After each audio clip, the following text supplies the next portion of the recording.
Morning guys, good morning, good morning.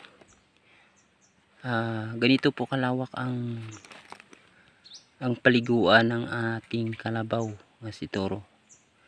Tingnan nyo po ang ganda ng kanyang paligo.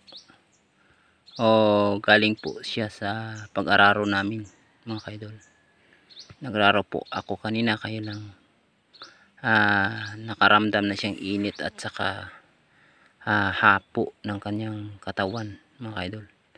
Yan ang dahilan na akin siya napaligo, inilagay sa palabugan o patuuyan ng ating kalabaw. Siya si Toro po mga kaidol. Magandang araw, magandang umaga po dito sa ating bansa. By the way,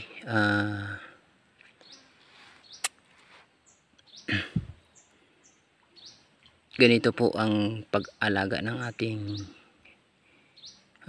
hayop, lalo na sa ating kalabaw mga kaidol.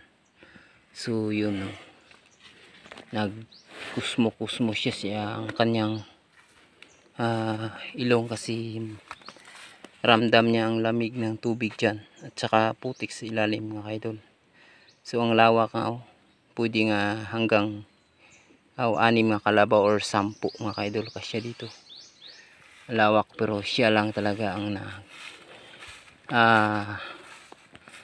nagpaligo dito mga kaidol kasi ganda ng kaliguan niya. Yan po mga kaidol, punta po tayo sa ating kambing alaga mga kaidol. Doon po sa baba banda, lipat natin siya.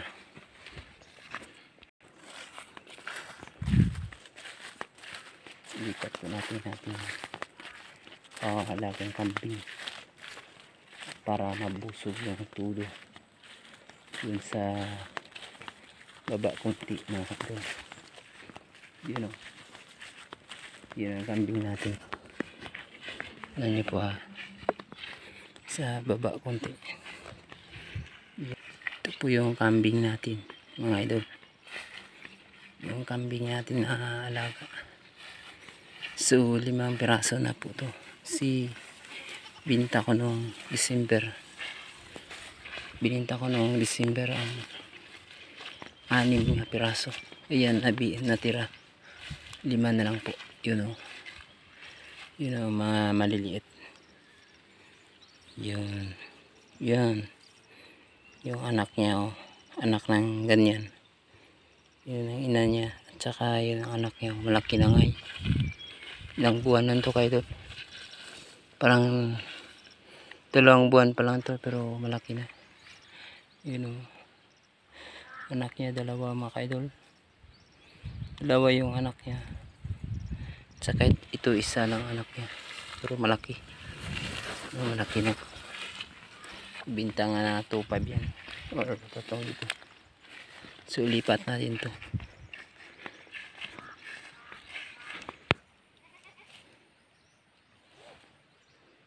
So ganito ang pagtali mga kaidol ng ating kambing. Ayan, sa puno ng kugon mga kaidol ng nilali ng kambing.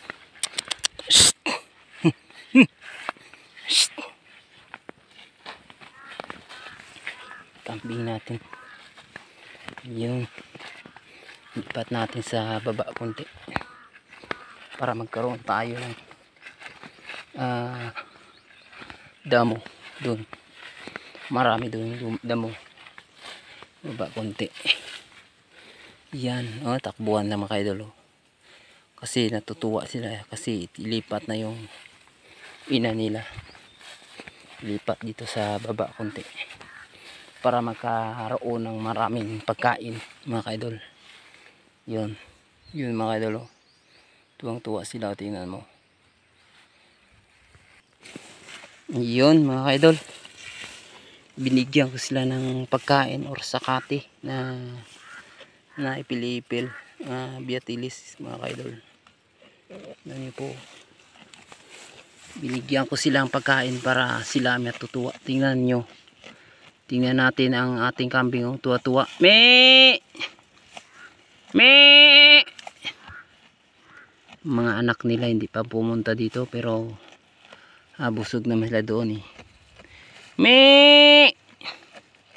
So ganito talaga ang pag-alaga ng ating kambing mga idol, para hindi sila pumayat or dali silang magdami. Mabilis lang dumami. Yun ang anak, ang tatlo. Yun o. Nagbukod-bukod at sila yung mga ina kumain talaga ng pilipil na nilagay ko sa kati. Piatilis. Yun, mi!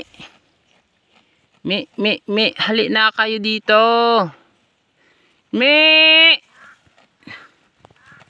Ayun.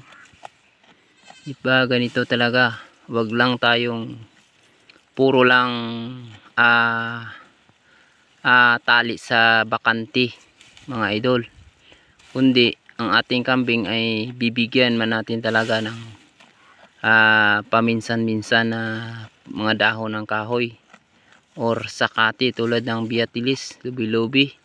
Pwede ito mga saging o lahat ng mga punong kahoy nga pwede nilang makain, ipakain sa kanila o bibigyan natin. Huwag tayo puro tali lang sa bakante kasi wala yung masyadong nutrients sa mga damo nga nandyan sa bakante. Kaya ang magandang nutrisyon sa kambing ay mga dahon-dahon ng mga kahoy or mga pwede rin yung mga dahon ng banana. Yun mga idol, yun ang maganda nating idea para ang kambing natin ay hindi masyadong pumayat. Lalo ngayon Krisma, kunti lang mga damo or nagtutuyo ang mga damo natin dito. Yun mga idol, kambing natin yun, parang ano sila, parang na ano sila sa binigay ko nga sakate, parang natuwa sila. Ayun idol. So salamat po sa inyo tags-tag sa mga pagpanood, or sino po ang hindi naka-subscribe sa aking video or naka-follow, please na lang po paki-follow or subscribe or like sa aking videos. Salamat and thank you very much. Bye bye.